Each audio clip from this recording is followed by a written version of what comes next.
Wait a minute, I already told you. I didn't cheat on my husband. I insisted, my voice trembling with a mix of frustration and disbelief. But my mother-in-law and husband were relentless, their accusations flying as if they were undeniable truths. No, it's not like that at all, I quickly denied, trying to make them understand. But my mother-in-law wasn't having any of it. My son is sterile, she declared, her voice cold and unwavering. So there's no way you could be pregnant. If we got a medical certificate, it would prove your affair, though we don't even need one. It's perfectly obvious. Before I could respond, my mother's hand suddenly struck my face with a stinging slap, silencing me. I turned to my parents, hoping for support, but they just stared back at me, their expressions distant and disapproving. My name is Anna. I'm a 34-year-old office worker, and last year, after several years of dating, I married William. We both have careers, so we share the household chores, maintaining a balanced and stress-free life. William is amazing. He can cook, clean, and do laundry, and I'm truly grateful for that. Our newlywed life has been blissful, and I was certain it would continue this way. From the moment we got married, I've wanted to have children. In my 20s, I was all about my career, but seeing my friends happily raising their kids made me long for one of my own. But now, as I approach my mid-30s, conceiving has proven difficult. Though our marriage has been full of happiness, there have been moments of deep discouragement. Still, I held on to hope that we'd one day be blessed with a baby. Then, one morning, I woke up feeling nauseous. Could it be? I grabbed a test kit, my heart racing, and when the results showed positive, I was in shock. Could I really be pregnant? Shaken but hopeful, I called in late to work and rushed to the hospital. Yes, you're definitely pregnant, the doctor confirmed with a warm smile. I can hear the baby's heartbeat. Are you sure? I asked, barely able to believe it. Absolutely. You're in your 3rd month. Congratulations. You should get your maternity handbook too. I couldn't hold back my tears of joy. I was over the moon and couldn't wait to share the news with William. On my way home, I stopped by the supermarket, picking up food with a heart full of excitement. I imagined William's reaction, hoping he'd be just as overjoyed as I was. Maybe he'd even cry, and we'd embrace in happiness. Even after I got home, I couldn't stop smiling. I cooked dinner in the best mood, anticipating his arrival. Finally, when William walked through the door that night, he noticed the feast I'd prepared. Wow, dinner looks amazing today, he said, loosening his tie. I couldn't stop smiling as I looked at him, eager to share the news. Guess what? I'm pregnant, I announced, expecting an outburst of joy. Instead, his face froze in surprise. What? Pregnant? I nodded, waiting for the happiness to sink in, but his reaction took an unexpected turn. Whose baby is it? He asked, his voice sharp and cold. What? I stammered, taken aback. I asked you whose child it is, he repeated, his eyes narrowing with suspicion. What's wrong with you? Of course, it's yours, I said, my voice trembling with confusion. He sighed heavily, shaking his head. I'm sterile. What? I whispered, my heart sinking. So, it's not mine, he continued, a note of finality in his tone. I had no idea you were having an affair. I'm disappointed. Wait a minute, I'm not having an affair. This baby is yours, I insisted, desperation creeping into my voice. But he wouldn't listen. Just give me some time. I'm going back to my parents' house, he said, turning away. He left without even touching the meal I had prepared, and the door closed behind him with a sense of finality. A few days later, my husband called my parents, saying he wanted to talk with them. I begged him to discuss it with me alone first, but he ignored my pleas. So we agreed to meet at my parents' house the coming Saturday. The anxiety gnawed at me, and I couldn't sleep, my mind racing with dread over what was to come. I struggled to explain the situation to my parents, and when my in-laws arrived, my mother couldn't hold back any longer. What's going on? She asked, her voice laced with concern. My mother-in-law responded with icy detachment. What? You mean your daughter hasn't told you anything? I heard she's pregnant, but it's not my son's. My parents froze, shock etched on their faces. My father, still in disbelief, muttered, I never imagined Anna would cheat on him. I guess I was the only one who thought they had a strong marriage. Wait a minute, I interjected, my voice shaking. I told you before, I didn't have an affair. But my mother-in-law and husband had already made up their minds, assuming I was at fault without question. No, my mother-in-law continued, her tone accusatory. My son is sterile, so there's no way she could be pregnant. A medical certificate would prove the affair. But we don't even need that. It's obvious. As I tried to defend myself, my mother suddenly slapped me, the sting of her hand leaving me speechless. I turned to my parents, hoping for some semblance of support, but they both stared at me with cold, unfeeling eyes. My husband and mother-in-law exchanged smug looks, their expressions filled with disdain. Well, you deserve that slap, my mother-in-law sneered. You committed adultery and never even had the decency to apologize. To my horror, my mother bowed her head and quietly said, I'm sorry, as if accepting their version of the story without question. I apologize, I said, my voice trembling. Come on, you two. Apologize quickly, my mother urged, her tone sharp. My father followed suit, bowing his head to my mother-in-law and husband. I'm sorry for all the trouble my daughter has caused, he said, grabbing my head and forcing me to bow in submission. I brushed my father's hand away, desperate to make them listen. Please just hear me out for a minute, I pleaded, but they refused, their anger only growing. You've brought shame upon this family, my father shouted in front of my mother-in-law and husband. You're no daughter of mine. My mother-in-law and husband exchanged smug looks, their laughter ringing in my ears. Oh my, they disowned you, my mother-in-law sneered. Well, you got what you deserved. Just then, the living room door creaked open, and my sister walked in, her face a mask of concern. Dad, Mom, please calm down, she urged, her voice steady. Finally, a glimmer of hope, but my father turned his anger on her. How can you stay so calm after hearing all this? And this is none of your business. We're family, it's very much my business, my sister replied firmly. And before you arrived, I spoke with Anna. Is it true, William? Are you sterile? My mother-in-law and husband exchanged uneasy glances, clearly caught off guard. Could it be that your sister suspects us, William? My mother-in-law asked, her voice tinged with uncertainty. No, of course not, William replied, but maybe it's time we address this with some facts. My sister remained calm, ready to uncover the truth. When did you have the examination? My sister asked, her voice laced with suspicion. My husband and mother-in-law exchanged uneasy glances. He hasn't had any tests, my mother-in-law admitted. What? I froze, disbelief washing over me. My sister looked equally stunned. Then how can you be so sure he's sterile? My mother-in-law bristled. Are you trying to intimidate us? He hasn't been tested, but it's true, she insisted. How can you be so certain? My sister pressed, her tone unwavering. With an exasperated sigh, my mother-in-law began to explain. My son was married once before when he was young. They were together for 7 years, and she never got pregnant. But right after their divorce, his ex-wife conceived. Clearly, my son was the reason they couldn't have children. Now do you believe me? She demanded, her voice dripping with certainty. This proves that he's sterile, and that you must be cheating on him. She looked at me with utter contempt. The idea that you'd cheat on my son and still want to stay married to him is repulsive. You're a disgusting woman, you know that. My husband nodded in agreement, his expression mirroring his mother's disdain. Yes, you are. You've even dared to bear a child that I couldn't have. You've insulted me beyond words. I was utterly mortified. That wasn't proof that my husband was sterile, but I didn't have the knowledge to argue back. Desperate, I glanced at my sister, silently pleading for her help. She noticed my distress, gave me a reassuring nod, and began speaking again. I understand why you might think there's an issue given your past experience, she said calmly. But you can't definitively say your son is sterile based on that alone. There are couples who have children after 10 years of marriage without any fertility treatments. My mother-in-law scoffed, cutting her off. Don't try to lecture me with something you found on the internet. You're not a doctor, so what you say doesn't mean a thing. I wondered if my mother-in-law had paid attention at all when she met my family.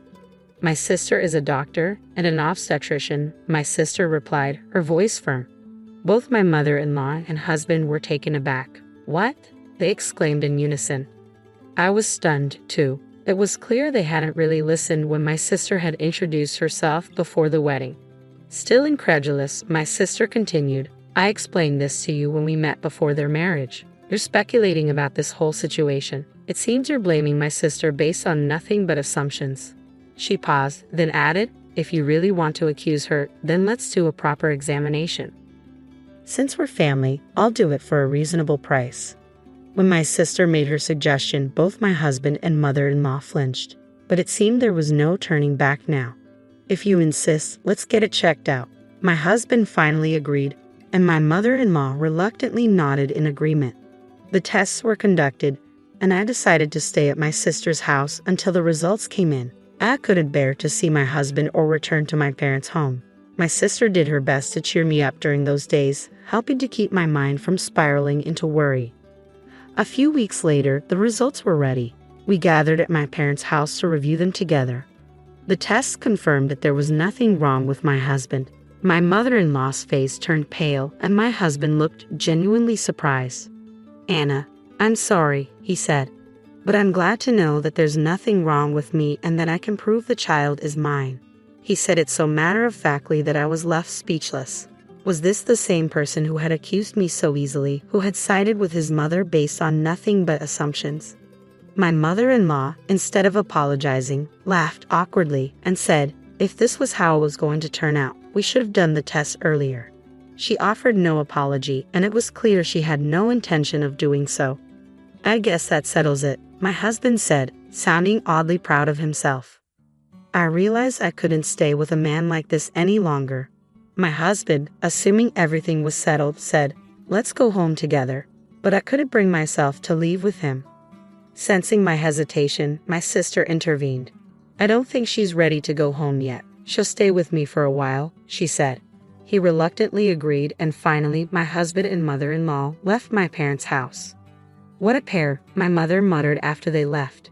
"They nearly fooled us too. I'm sorry for slapping you the other day, but this is all their fault." While my parents now blamed my husband and mother-in-law, I couldn't help but feel they were partially at fault too. My sister took me back to her apartment, and the moment we arrived, I felt a wave of relief wash over me. I broke down in tears. My sister didn't say a word, she just held me, comforting me in silence. I was terrified by how everyone had doubted me, looking at me with cold suspicion. In the midst of all that, my sister was the only one who stood by my side. I was so grateful that I had confided in her the day before the meeting at our parents' house. She went out of her way to come and support me, and I couldn't thank her enough. I stayed with my sister for a few days to recover, both physically and mentally. During that time, I made a decision. Together with my sister, I went to the house where my husband was staying. When he opened the door and saw me, he said, "Welcome home. I've been waiting for you." But his smile faded when he noticed my sister and another person standing beside me. Who's this?" he asked, confused. "This is my lawyer," I replied calmly. "Lawyer?" My husband's face went pale. "Why did you bring a lawyer?"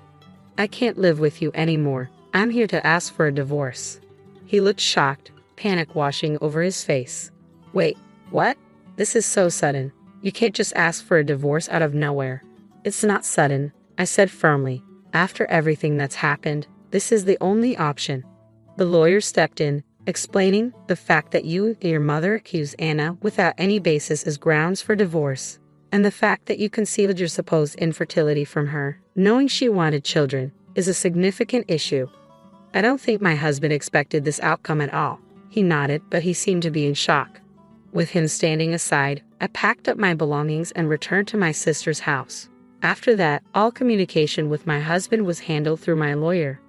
I demanded compensation for the emotional pain and suffering he had caused me, as well as a fair division of property and child support. Thanks to my skilled lawyer, I was able to secure all of these. On top of that, my mother-in-law and husband had spread rumors in our neighborhood and at his workplace, claiming I was having an affair. I sued them for defamation of character.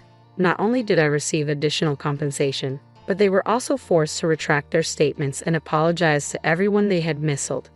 As a result, both my husband and mother-in-law lost all credibility and have since become socially isolated. I decided to rent an apartment just down the street from my sister's house. My parents offered for me to move back home so they could help raise their grandchild, but I politely declined. I didn't want them, who failed to protect me, to take care of my child. In fact, my sister had also experienced similar disappointment with our parents, who were more concerned about their social image than their children's well-being. She too has chosen to keep her distance from them.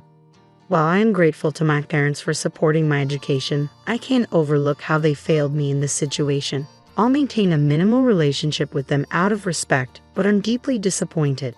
For now, it's enough for me to have a sister who truly cares about me and stands by my side. I will always do my best to support her as well. My priority now is to be strong for the sake of my unborn child. The betrayal from my husband and mother-in-law was terrible, but the way my own parents turned against me without even listening was just as painful. I'm so grateful to have a wonderful sister who stood by me through it all. Being a single mother won't be easy, but with her support, I know I'll be fine. I'll cherish the bond we share and focus on living a happy life, one day at a time. It was a gloomy evening when I first met Jonathan, the man who would become my husband. The air crackled with electricity as our eyes locked across the crowded room. His smile was captivating, and his charm pulled me in like a moth to a flame. We danced the night away, laughter filling the spaces between us. In those early days, our love felt invincible, unyielding to the trials that life had in store for us. But as time passed, our once harmonious melody began to falter. The tune that was once sweet became a discordant cacophony, punctuated by the clashes of our contrasting personalities. Our arguments started small, insignificant blips on the radar of our relationship. Disagreements over whose turn it was to take out the trash or whose turn it was to cook dinner snowballed into full-blown battles. Our words became sharper, our tempers hotter, until we found ourselves entangled in a web of resentment. One evening, the atmosphere in our home was heavy with tension. The scent of dissatisfaction lingered in the air as we tiptoed around each other, carefully avoiding the landmines of our discontent. The breaking point was near, and I could sense it like an impending storm. I took a deep breath, steeling myself for the confrontation that awaited us. "Jonathan," I called out, my voice betraying a hint of the fatigue that had settled within me. "We can't continue like this.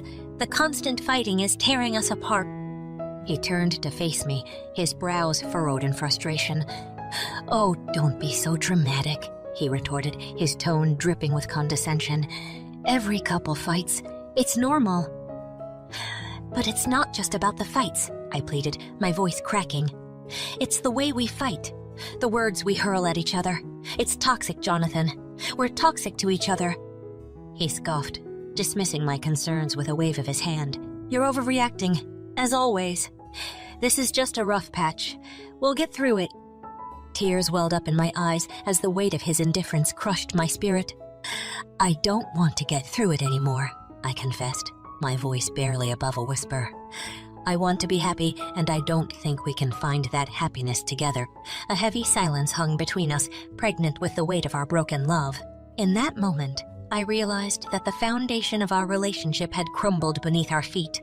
The thought of divorce, once a distant possibility, now loomed in the forefront of my mind.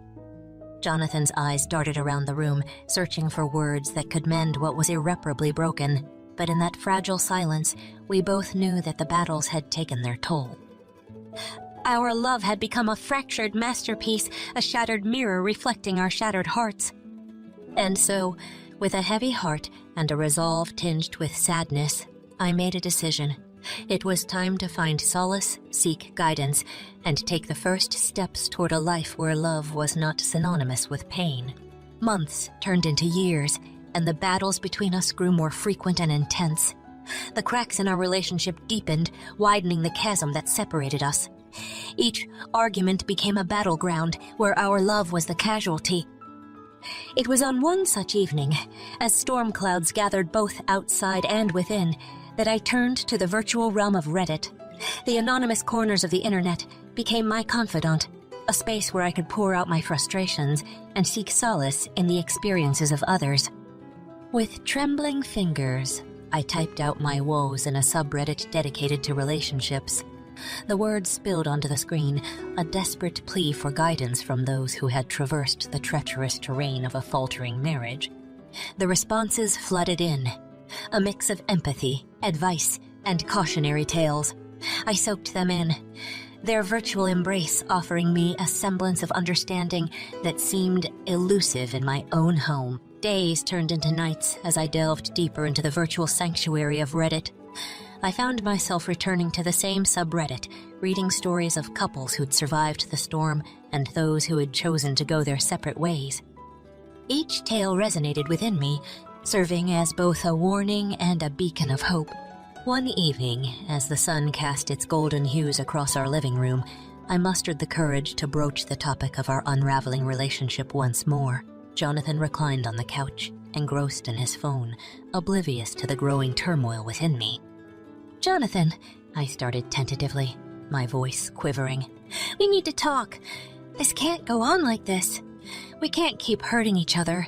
He looked up, his brow furrowed in annoyance. "What now?" he snapped, his frustration palpable. "Can't you see I'm busy?" Tears welled up in my eyes, threatening to spill over.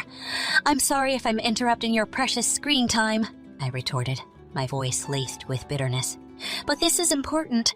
Our relationship is falling apart, Jonathan. We can't keep pretending that everything is okay." He sighed, his irritation giving way to resignation. "Fine, let's talk," he muttered, reluctantly setting his phone aside. I took a deep breath, my heart pounding in my chest. "I've been seeking advice online," I confessed, my voice barely above a whisper. "I don't know what else to do. I'm scared, Jonathan. Scared that we're losing each other." He scoffed, a bitter laugh escaping his lips. "Advice from strangers on the internet? Really? You're willing to trust them more than me? It's not about trust," I countered, tears streaming down my cheeks. "It's about finding a way to fix this. I love you, but I can't keep living like this. We need help, Jonathan. We need to find a way back to each other." His gaze softened, a flicker of realization crossing his eyes. I don't want to lose you either," he admitted, his voice tinged with vulnerability. "Maybe we can try counseling or something. Anything to make this work." In that moment, a glimmer of hope emerged from the wreckage of our relationship. Perhaps, just perhaps, we could salvage what was left and rebuild the love that had once been our foundation. But deep down, I couldn't shake the lingering doubts that whispered in the recesses of my mind. Would counseling be enough? Or were we destined to be casualties of a love that had fractured beyond repair? Only time would tell as we embarked on a journey to navigate the stormy waters of our troubled marriage. The days turned into weeks, and the tension between Jonathan and me reached an unbearable crescendo. The atmosphere in our home was suffocating, burdened by the weight of our constant bickering and unspoken resentment. The breaking point was inevitable, lurking on the horizon like a storm gathering its strength. It was a cloudy afternoon when our love finally shattered, the fragments falling around us like shards of broken glass. The air crackled with an intensity that mirrored our fraying emotions. Every word spoken became a weapon, each accusation a blow to our already fragile bond. In the heart of the storm, we stood face to face, our eyes locked in a battle of wills. Emotion swirled within me, a tumultuous mixture of anger, sadness, and exhaustion. I could feel the weight of our crumbling love pressing down on my chest, threatening to suffocate me. "I can't do this anymore, Jonathan," I uttered, my voice trembling with the weight of my decision. "The constant fighting, the hurtful words. It's tearing us apart. I want a divorce." He recoiled, his eyes widening in shock. "What? Are you serious?" he exclaimed, his voice a mixture of disbelief and wounded pride. "After everything we've been through?" Tears welled up in my eyes as I mustered the strength to meet his gaze. "Yes, I'm serious," I replied, my voice firm.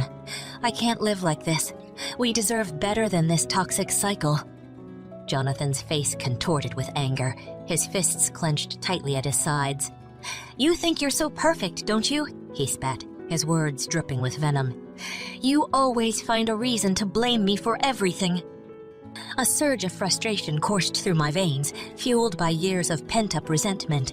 "This is not about blame," I countered, my voice tinged with sadness. "It's about acknowledging that we're both responsible for the state of our relationship, but I refuse to stay in a relationship, but I refuse to stay in a loveless marriage." His eyes bore into mine, the silence hanging heavy between us. The realization that our journey had reached an irrevocable crossroad settled within our souls. We stood on the precipice of a life-altering decision, the path forward unclear and uncertain. "I never thought it would come to this," Jonathan whispered, his voice filled with a mixture of resignation and regret. "But if that's what you want, then I won't stand in your way." The weight of his words landed heavily on my heart, a bittersweet confirmation of the rift that had grown between us. Our love, once a beacon of hope, had been reduced to ashes. The breaking point had arrived, ripping apart the fabric of our union. As the gravity of our decision settled upon us, a heavy silence enveloped the room. The echoes of our shattered love reverberated through the empty space, a poignant reminder of the dreams we once held and the future we had lost. With tear-streaked cheeks and a mixture of sorrow and relief, I turned away from Jonathan, my heart heavy with the weight of our broken love. The road ahead was unknown and daunting, but the certainty of my decision sparked a glimmer of hope, a possibility for a life free from the suffocating grip of constant conflict. In the midst of preparing for the divorce, an unexpected revelation sent shockwaves through the already fractured foundation of our crumbling marriage. Jonathan, fueled by his greed and entitlement, threatened to sue me for half of my fortune. Little did he know, I held a secret, a trump card tucked away for the opportune moment. It was a rainy afternoon when Jonathan approached me with a wicked grin playing on his lips, his eyes glinting with avarice. "You think you can just leave me with nothing?" he sneered, his voice laced with venom.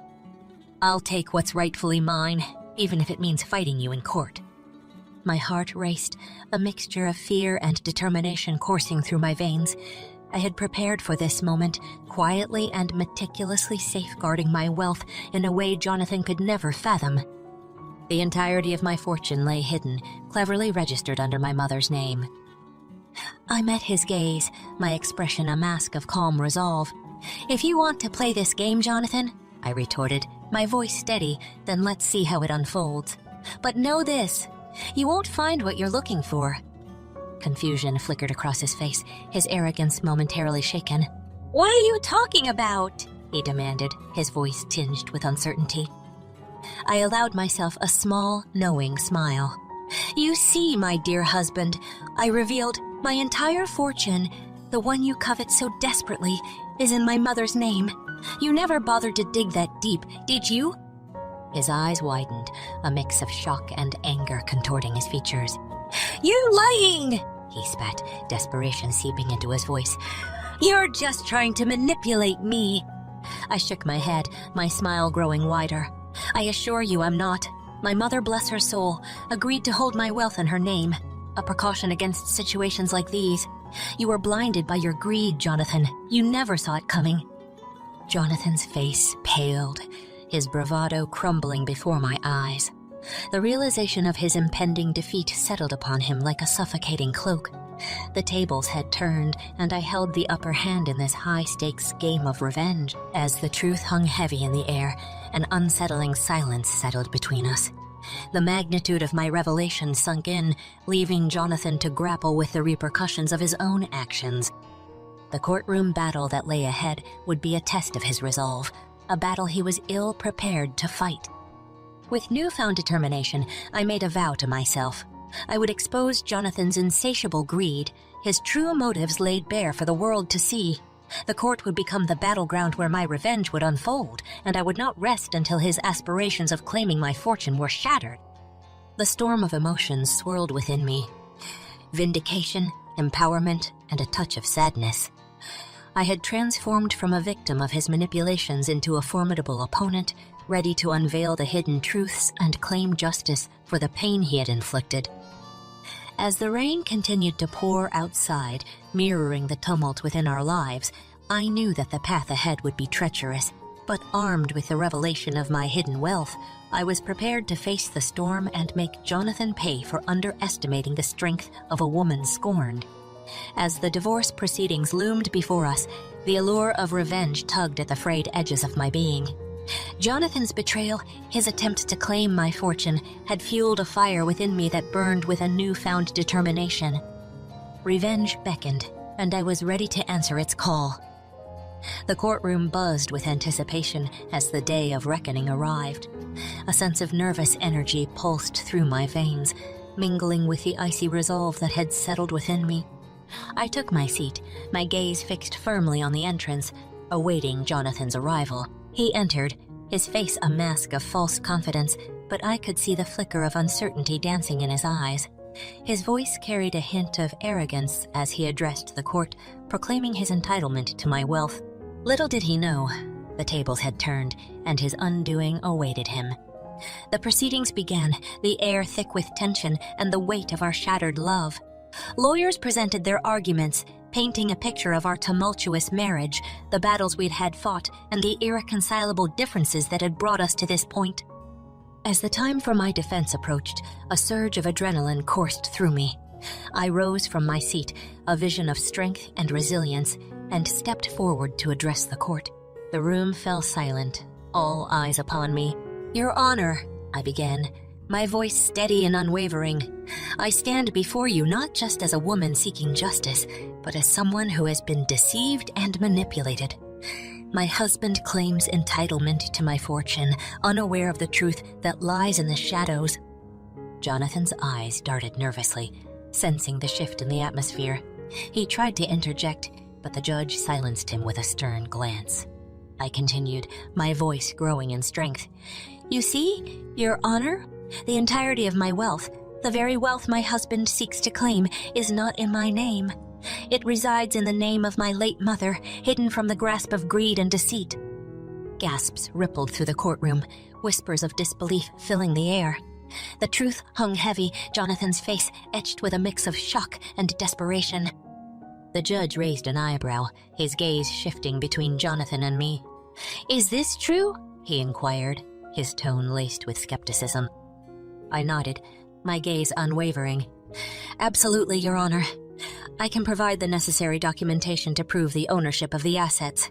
My husband's claims are unfounded, driven by a desire to take what is not rightfully his." Jonathan's shoulders slumped, the weight of his miscalculation crushing his spirit. "This can't be," he muttered, his voice barely audible. I seized the opportunity, my voice laced with a mix of triumph and compassion. "Your Honor, I don't seek revenge or to see my husband left with nothing, but I do implore you to consider the truth and the intent behind his claims. I ask for a fair and just division of our shared assets, leaving his deceit unrewarded." The judge studied both of us, his expression stern yet contemplative. After a moment of deliberation, he delivered his verdict. Based on the evidence presented, it is clear that the wealth in question does not belong to the defendant. Therefore, the claims for division of property are dismissed. A sense of vindication washed over me as the weight of the judge's words settled in. Jonathan, the architect of his own downfall, stared ahead, his eyes filled with a mix of defeat and disbelief. In that moment, I realized that revenge had not been my true goal. It was justice, a reaffirmation that deceit and greed would not prevail. As I left the courtroom, the echoes of victory reverberated through the corridors, a testament to the strength of a woman who had risen from the ashes and found her power. The taste of revenge, bittersweet and fleeting, lingered in the air. But more importantly, I had discovered my resilience, my ability to navigate treacherous waters and emerge on the other side, stronger than ever before. The courtroom hummed with anticipation as the battle for justice unfolded. It was a scene straight out of a legal drama, the atmosphere charged with tension and the weight of our fractured relationship. The fate of our wealth and our future hung in the balance as the courtroom drama began to unfold. My lawyer, a seasoned professional with a sharp wit and a no-nonsense demeanor, stood beside me. With each passing moment, her confidence became my pillar of strength. We were prepared for this moment, armed with evidence that would expose Jonathan's deceit and secure my victory. Jonathan, his face etched with a mix of apprehension and false bravado, sat on the opposite side of the courtroom. His lawyer, a slick and persuasive individual, tried to exude an air of superiority. But beneath the facade, I could sense their unease, a hint of doubt in their eyes. The judge, a figure of authority and impartiality, presided over the proceedings with a steady gaze. The weight of our stories, our claims, lay upon his shoulders, and his decision would shape the course of our lives. As the trial commenced, the courtroom became a stage for the unraveling of our secrets and the exposure of our true intentions. Lawyers presented their arguments, weaving narratives of love gone sour, the bitterness of our clashes, and the irreparable damage to our marriage. My lawyer, with her piercing intellect and strategic finesse, meticulously laid out the evidence of Jonathan's deceit. Financial documents, witness testimonies, and a trail of hidden transactions painted a vivid picture of his attempts to manipulate the truth. Amidst the courtroom drama, the cross-examinations became the battleground where truth clashed with deception. My lawyer's sharp questioning tore through the veil of Jonathan's lies, exposing the cracks in his carefully constructed facade. In a moment of vulnerability, Jonathan took the stand, his voice trembling with a mix of anger and desperation. "I deserve my fair share," he declared, his words carrying a tone of entitlement. "She cannot hoard the wealth that should be rightfully divided." I rose from my seat, my gaze steady, and locked eyes with him. "Jonathan, you knew the consequences of your actions," I countered, my voice firm. "You sought to claim what was never yours to begin with. The truth will prevail?" The courtroom held its breath, the air thick with anticipation, as the judge weighed the evidence and listened to the arguments. Moments stretched into eternity as we awaited his decision, the outcome that would shape our futures. Finally, the judge broke the silence, his voice resonating with authority. "After careful consideration of the evidence presented, it is clear that the wealth in question is not the property of the defendant. The claims for division of property are hereby dismissed." A surge of triumph coursed through me as the judge's words echoed through the room. Justice had prevailed, and the truth had emerged from the shadows, triumphant and unwavering. Jonathan's face contorted with a mix of shock, anger, and defeat. "This can't be happening," he murmured, his voice laced with bitterness. But there was no turning back. The courtroom drama had reached its climax, the final act unfolding with a resounding victory. As I walked out of the courtroom, the weight of the battle lifted from my shoulders, replaced by a renewed sense of freedom and empowerment. Revenge, once a driving force, had transformed into a quest for justice. The courtroom drama had provided the platform for truth to prevail, for the lies to crumble, and for a woman to emerge stronger than ever before. As the dust settled from the courtroom drama, I thought my battle was won. The victory was sweet, the taste of justice lingering on my lips.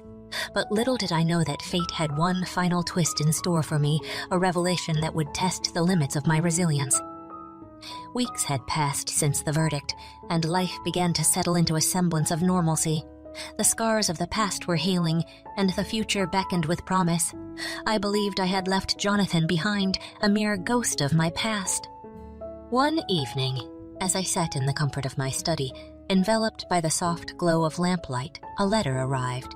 Its contents bore the mark of intrigue and uncertainty. My hands trembled as I broke the seal and unfolded the parchment. The words that spilled onto the page sent shockwaves through my being. It was a confession, a final act of desperation from Jonathan himself. He admitted to a secret, a hidden scheme that could unravel the foundations of my victory. Fear and anger churned within me as I read his words. How could he still possess power over me? What else could he possibly reveal that would threaten the life I had fought so hard to rebuild? I picked up the phone, my fingers dialing my lawyer's number with a mix of urgency and trepidation. As the line connected, I could hear the familiar voice on the other end. "Emily, what's wrong?" my lawyer asked, concern lacing her tone. "Jonathan, he sent me a letter," I stammered, my voice quivering. "He claims to have evidence, something that could jeopardize everything." There was a momentary pause, a weighty silence that hung between us. Then, with a resolute tone, my lawyer spoke. "Emily, we won't let him destroy everything you've fought for. Bring the letter to my office tomorrow morning. We'll strategize and face this head on." Her words were a balm to my frayed nerves, a reassurance that I wasn't alone in this battle. I clung to the hope that together we could weather the storm that threatened to unravel my hard-earned victory. The following morning, I arrived at my lawyer's office, the weight of Jonathan's confession heavy upon me. The room exuded an air of determination as we gathered around the table, poring over the damning letter and its implications. "He claims to have evidence of hidden assets," my lawyer remarked, her eyes scanning the document. "If true, it could complicate matters." "But how?" I questioned, my voice tinged with a mix of anxiety and frustration. "We've already proven that the wealth is in my mother's name. There's nothing more he can do." My lawyer sighed, her brows furrowed in thought. "We need to assess the validity of his claims," she replied. "We'll launch an investigation, dig deeper into his allegations. If it's mere smoke and mirrors, we'll expose it. If it's mere smoke and mirrors, we'll expose it. If there's even a shred of truth, we'll confront it head on." Days turned into weeks as the investigation unfolded, the tension building with each passing moment. The final twist, the one Jonathan had promised, dangled before me like a sword of Damocles. I knew I had to be prepared for whatever revelations lay ahead. As the truth gradually emerged, the final twist took shape. It turned out that Jonathan's claims were nothing more than a desperate attempt to regain control. The evidence he presented was flimsy and inconsequential, a feeble attempt to tear down the fortress I had built. In the end, the final twist was nothing more than an empty threat, a last gasp. A man consumed by bitterness and defeat. With the truth on my side, I emerged unscathed, fortified by the knowledge that I had prevailed against the odds. The battle was finally over, and the scars of our fractured love began to fade. I stood tall, a testament to the strength of the human spirit. The final twist had tested my resolve, but it had not broken me. As I closed the chapter on my past, I embraced the future with open arms. I'd emerged from the crucible of adversity, a phoenix reborn, ready to forge a new path filled with hope, resilience, and the unwavering belief in the power of justice. My name is Emma Turner, and this is my story of revenge. It all began on a bitterly cold winter evening when the phone call shattered the tranquility of my life. I was curled up on the couch sipping a cup of tea when the jarring ring of the telephone echoed through the house. Instinctively, I knew something was wrong. As I picked up the receiver, a wave of anxiety washed over me. My mother's voice, usually filled with warmth and comfort, trembled with an unsettling mix of sorrow and disbelief. "Emma, your father, he's gone," she whispered, her words piercing the silence like a knife. Time seemed to stand still as her words sank in. My heart skipped a beat, and a surge of emotions flooded my entire being. How could this be? My father, the pillar of our family, the man who had always been there for me, was no longer a part of this world. The shock left me breathless, paralyzed in a sea of grief. As tears welled up in my eyes, I managed to stammer, "Mom, what happened? How did it happen?" Her voice quivered as she replied, "It was sudden, Emma, a heart attack." We didn't see it coming. I'm so sorry. The weight of her words pressed down upon me, and I felt a dull ache deep within my chest. My mind was a whirlwind of confusion, disbelief, and an overwhelming sense of loss. I had always believed my father to be invincible, larger than life, and now he was gone, leaving behind a void that seemed impossible to fill. Through the fog of my grief, my mother's voice broke through again, her tone filled with concern. "Emma, there's something else. It's about the inheritance. Your father left behind a fortune worth several $1,000,000, and your half-brother Oliver, he's come back and he wants it all." The shock of her words jolted me out of my sorrow, replacing it with a surge of anger and disbelief.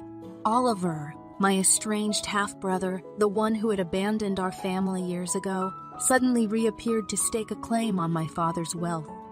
It felt like a cruel twist of fate, a betrayal that cut deep into my soul. Anger mixed with determination coursed through my veins. Oliver had no right to swoop in after all these years and demand what was rightfully mine. I would fight tooth and nail to protect my father's legacy and secure the future that he had intended for me. As I hung up the phone, I wiped away my tears, steeling myself for the battle that lay ahead. Revenge, bitter and sweet, simmered in my heart, urging me to rise above the pain and fight for justice. Little did I know that this shocking revelation was only the beginning of a turbulent journey, one that would test my strength, resilience, and ultimately my capacity for revenge. Days turned into weeks as I tried to navigate the treacherous terrain of grief and loss. The news of my father's sudden demise weighed heavily on my heart, casting a shadow over every waking moment. But amidst the fog of sorrow, another storm was brewing, one that would shake the very foundation of my existence. It was a chilly morning when I received a letter delivered by an unfamiliar courier. I tore open the envelope, and my eyes widened as I read the words on the crisp, white paper. It was a message from Oliver, my long-lost half-brother. He had returned, emerging from the shadows of the past to claim his share of the inheritance. Fury surged within me as I absorbed the audacity of his demand. How dare he resurface after all these years, thinking he could stake a claim on my father's wealth? The bitterness of his abandonment still lingered in my memories, and I vowed not to let him take away what was rightfully mine. Determined to confront Oliver face to face, I arranged a meeting in the dimly lit cafe on a quiet corner of town. The air crackled with tension as I watched him enter, his presence stirring up a whirlwind of emotions within me. "Emma," he greeted, his voice dripping with faux sincerity. "It's been a while, hasn't it?" I glared at him, my eyes filled with a mixture of anger and disbelief. 10 years, Oliver. 10 years since you walked out on our family without so much as a backward glance. And now you expect me to believe you have the right to claim our father's inheritance. Oliver's lips curled into a self-assured smile. "I may have left, but blood is blood, Emma. Our father's wealth should be shared between us as it was his last wish." My voice trembled with suppressed rage as I retorted, "Last wish or not, you abandoned us. You forfeited any claim you had to his legacy. I won't let you take what's rightfully mine." Oliver's eyes gleamed with a mix of greed and entitlement. "We'll see about that, Emma. I have lawyers who believe I have a strong case. It's time you prepare yourself for a battle you won't win." His words hung in the air like a dark cloud, threatening to overshadow my determination. But I refused to be intimidated. I had witnessed the pain and suffering my father endured when Oliver turned his back on us, and I would not let him win this time. As I left the cafe, my heart burning with a newfound fire, I knew that the battle for justice had just begun. Oliver's reappearance had awoken a hunger for revenge deep within me, and I vowed to fight with every fiber of my being to protect my father's legacy and secure the future he had intended for me. Little did Oliver know that his return would set in motion a chain of events that would test our bonds, challenge our beliefs, and push us both to the brink of desperation. The battle for inheritance had become a battle for redemption, and I was prepared to fight until the bitter end. The days that followed Oliver's reappearance were marked by a relentless torrent of troubles. He seemed determined to make my life a living nightmare, eager to undermine me at every turn. The battle for my father's inheritance had turned into a fierce game of manipulation and deception. Rumors spread like wildfire through our small community, painting a distorted image of my intentions and tarnishing my father's memory. Oliver spared no effort in sowing seeds of doubt among our friends and acquaintances, fueling the whispers that questioned my legitimacy as the rightful heir. One gloomy afternoon, as I walked through the bustling town square, I bumped into Olivia, a childhood friend who had always been close to our family. Her face twisted with concern as she approached me, her voice laced with trepidation. "Emma, I heard rumors that Oliver's lawyers have dug up some questionable information about your father's will. They claim there might be loopholes that could jeopardize your claim to the inheritance." My heart sank at her words, and frustration bubbled within me. Oliver's calculated tactics were working, casting a shadow of doubt over my rightful claim. But I refused to let him succeed. "Olivia, don't believe the lies. Oliver is trying to manipulate the situation. My father's will is clear, and I will fight tooth and nail to protect his legacy." Olivia nodded, her eyes filled with sympathy. "I believe you, Emma. You've always been honest and sincere. Don't let Oliver's deceitful ways bring you down. Stand strong and don't let him win." Her words echoed in my mind as I pressed forward, determined to weather the storm. But Oliver's onslaught continued unabated. He employed every trick in the book, causing legal obstacles to pile up before me like insurmountable mountains. I found myself drowning in paperwork, court hearings, and endless meetings with lawyers. It was an exhausting battle, draining my energy and testing my resolve. But with each passing day, my determination grew stronger, fueled by the memory of my father's love and the injustice that had befallen our family. One evening, as I sat at my desk, poring over legal documents, the phone rang. I answered with a weary voice, hoping for a momentary respite from the turmoil. But it was Oliver on the other end of the line, his voice dripping with malicious satisfaction. "Emma, do you really think you can win? You're just a weak, misguided girl who can't possibly handle the responsibility that comes with the inheritance.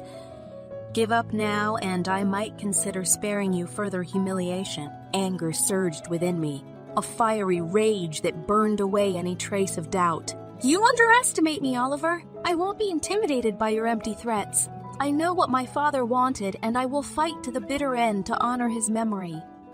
There was a cold chuckle on the other end of the line. "We'll see, Emma. We'll see." As I hung up the phone, a sense of defiance washed over me. Oliver's taunts only fueled my determination, igniting a fire within my soul. The torrent of troubles that threatened to consume me would only serve to strengthen my resolve. The battle for justice was far from over, and I was ready to face whatever challenges lay ahead. The courtroom was packed with onlookers, each of them eager to witness the final showdown between me and Oliver. The tension in the air was palpable, and I could feel my heart pounding against my chest as I stepped forward, flanked by my lawyers. Oliver sat across the aisle, his face a mask of smug satisfaction, as if victory was already within his grasp. But I refused to be intimidated by his arrogant demeanor. I had prepared for this moment for months, studying every detail of the case, gathering evidence, and building a strong legal team to support me. The trial was a grueling affair, with each side presenting arguments and counter-arguments, testimonies and cross-examinations, all under the watchful eye of the judge. It was a battle of wits and wills, a contest of legal prowess that would determine the fate of my father's inheritance. As the days passed, the momentum shifted back and forth, each side gaining and losing ground. But I refused to give up. I knew that the evidence was on my side, that my father's will was clear and unequivocal. And I trusted in the skill and dedication of my lawyers, who fought tirelessly to defend my cause. One afternoon, during a break in the proceedings, I found myself alone in the hallway, staring out the window at the bustling cityscape below. I felt a hand on my shoulder and turned to see one of my lawyers, a middle-aged man with a kind smile. "Emma, I know this is hard, but you're doing great. We have a strong case, and we won't give up until justice is served." I nodded, grateful for his words of encouragement. "Thank you, John. It means a lot to me. I just wish this was over already." He patted my back, his expression sympathetic. "I understand, but remember, the harder the battle, the sweeter the victory. And we're going to win this, I promise you." His words gave me a renewed sense of determination, and I marched back into the courtroom with my head held high. The final day of the trial arrived, and the tension was at its peak. The judge announced his decision, a long and detailed ruling that analyzed every aspect of the case. As he spoke, I held my breath, waiting for the verdict that would decide my fate. And then it came, like a bolt from the blue, a resounding victory in my favor. The courtroom erupted in cheers and applause, and I felt tears streaming down my face as I hugged my lawyers and family members.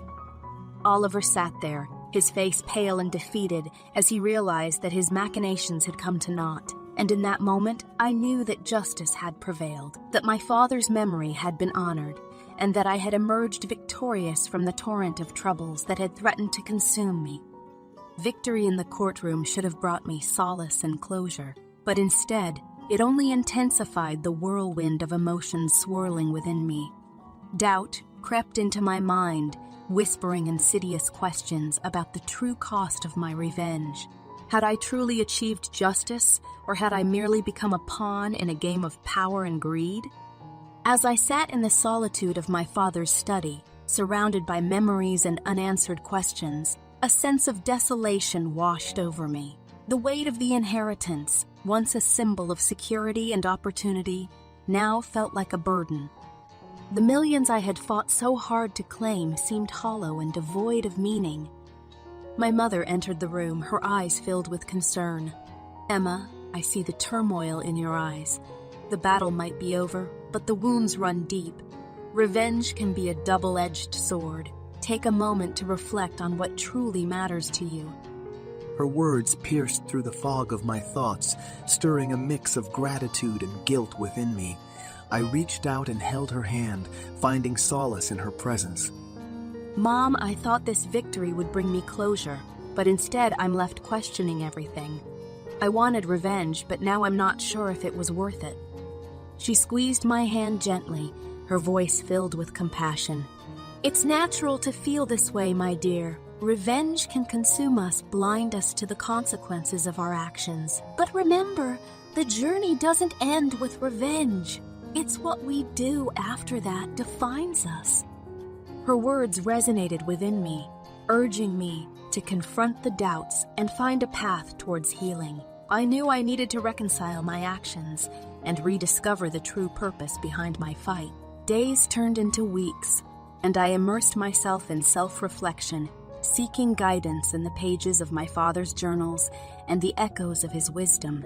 It was during this introspective journey that a newfound clarity began to emerge, like a flickering light in the darkness. One evening, as I sat in the park, watching the sunset paint the sky with hues of gold and orange, a stranger approached me. His weathered face bore the weight of his experiences, and his eyes held a glimmer of understanding. "Miss Turner, I've been following your story. Your fight for justice has captivated many, but there's something more important than revenge. It's forgiveness. It's about letting go of the anger and finding peace within." His words struck a chord within me, resonating with the doubts and uncertainties that plagued my soul. "But how can I forgive after all that has happened?" I asked, my voice laced with vulnerability. The stranger smiled, a smile that held both sorrow and wisdom.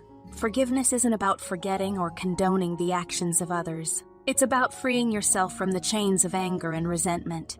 It's about healing your own wounds and moving forward." As I contemplated his words, a weight seemed to lift from my shoulders, and I realized that forgiveness was the key to my redemption. Revenge had consumed me, but forgiveness would set me free. Armed with this newfound understanding, I made a decision.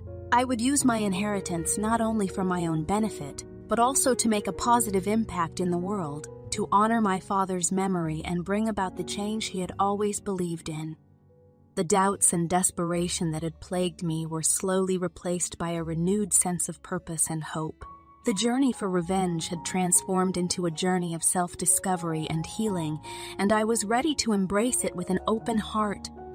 In the aftermath of my self-reflection, a new chapter of my life unfolded, one filled with purpose and a drive to make a positive impact. The weight of revenge had lifted, replaced by a genuine desire to honor my father's legacy and create a better world. With my newfound clarity, I embarked on a mission to channel the inheritance towards philanthropic endeavors. I established a foundation in my father's name, dedicated to supporting education, healthcare, and environmental conservation. The once empty millions now held the potential to transform lives and bring about meaningful change. As I delved into this new path, I encountered individuals and organizations who shared my vision and were eager to collaborate. One such encounter took place during a charity event. where I met a passionate environmental activist named Sarah. Sarah's eyes sparkled with enthusiasm as she spoke about her efforts to combat deforestation and promote sustainable practices. Intrigued by her dedication, I approached her, extending my hand with a warm smile. Sarah, your work is inspiring. I'm Emma Turner, and I've recently established a foundation to support causes like yours. I would love to collaborate and make a real difference together. Sarah's face lit up with a mix of surprise and delight. Emma, it's an honor to meet you. I've heard about your fight for justice, and to see your dedication towards positive change is truly remarkable. Let's work together to protect our planet and create a better future. That evening marked the beginning of a fruitful partnership, one that would see our collective efforts bear fruit in the form of reforestation projects, sustainable agriculture initiatives, and education programs for communities affected by environmental degradation. As the foundation gained momentum, I found myself surrounded by a supportive network of like-minded individuals. Their shared passion and unwavering commitment reinforced my belief in the power of collective action and ignited a fire within me to push boundaries and challenge the status quo. Months turned into years, and the Foundation's impact continued to grow, touching countless lives and leaving a lasting imprint on the world. The once broken girl seeking revenge had transformed into a beacon of hope, using her privilege and resources to uplift those in need. During a celebration event held in honor of the Foundation's accomplishments, I stood before a crowd of supporters, my heart filled with gratitude and a profound sense of fulfillment. Today, we gather not only to celebrate our achievements, but also to acknowledge the power of forgiveness and redemption. Revenge may have been the initial catalyst, but it was the realization that there is a greater purpose beyond personal vendettas that propelled us forward. The audience erupted in applause, their smiles reflecting a shared understanding of the transformative power of compassion and healing. The light at the end of the tunnel had grown into a radiant beacon, illuminating a path towards a better future. In that moment, I knew that my father's legacy was secure, not in the form of material wealth, but in the hearts and lives of those we had touched. The battle for inheritance had given birth to a greater battle, one fought with love, empathy, and a relentless determination to make a difference. As I looked out at the sea of hopeful faces, I understood that the journey was far from over. The Foundation's work would continue, and my commitment to creating a better world would endure. The light at the end of the tunnel had become a guiding star, leading us towards a future brimming with possibilities. In the final chapter of my journey, an unexpected twist unfolded, revealing the sweet taste of revenge, not in the form of vengeance or personal gain, but in an unexpected act of justice that vindicated both my father's memory and my own fight for what was right. As the years had passed since the courtroom victory, Oliver's presence had faded into the periphery of my life. I had focused my energy on the Foundation and the positive impact we were making, allowing forgiveness to heal the wounds of the past. But fate had a different plan in store. One ordinary morning, a letter arrived at my doorstep. Its contents bore news that sent shivers down my spine and a surge of anticipation through my veins. It was a notice from a renowned investigative journalist stating that they had unearthed damning evidence of Oliver's involvement in fraudulent activities, implicating him in a web of deceit and illegal dealings. The letter invited me to a meeting, offering an opportunity to expose Oliver's true nature to the world. The sweet taste of revenge tinged the air, not because of personal vindication, but because it was a chance to reveal the truth and protect others from his malicious intentions. Curiosity mingled with determination as I sat across from the journalist, who had spent months meticulously piecing together the puzzle of Oliver's illicit activities. Their eyes gleamed with a mix of excitement and anticipation. Emma, we have evidence that will not only expose Oliver, but also ensure that he faces the consequences of his actions. This is an opportunity to seek justice on a broader scale, beyond our personal battles. My heart raced with a mix of trepidation and a renewed sense of purpose. I want the truth to come out. I want the world to see Oliver for who he truly is. Let's bring him to justice." The journalist nodded, their voice filled with determination. "We will publish an exposé that sheds light on his deceitful schemes, ensuring that he can no longer exploit others for personal gain. Your courage to face him head-on will be an inspiration for many." Days turned into weeks as the investigation unfolded, uncovering a web of deceit and corruption that went far beyond what any of us had anticipated. The evidence mounted, painting a damning portrait of Oliver's true nature. The world would soon know the depths of his betrayal. The day of publication arrived, and the exposé hit the headlines, causing shockwaves throughout society. The truth about Oliver's fraudulent activities was laid bare for all to see, stripping him of the facade he had carefully crafted. As the news spread, I received a flood of messages and calls from people who had been victims of his schemes. They thanked me for exposing the truth and providing them with closure, allowing them to move forward with their lives. In a quiet moment, I sat in my father's study, reflecting on the journey that had led me to this point. Revenge had transformed from a bitter desire into a force for justice, a chance to protect others from the harm Oliver had caused. The sweet taste of revenge was not one of personal triumph, but rather the satisfaction of knowing that his deceit had been unmasked. Oliver's empire crumbled, his reputation irreparably tarnished. The world saw him for what he truly was, a manipulative, greedy individual who had preyed upon the vulnerable. And though he faced legal repercussions, the real punishment was the loss of trust and respect from those he had once deceived. As I closed the chapter on Oliver's dark legacy, a sense of closure washed over me.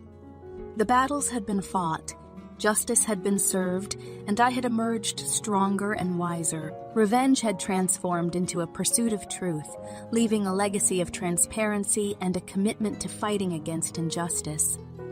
In the end, it was not the millions I had fought for, nor the triumph over Oliver, that brought me the sweetest taste of revenge.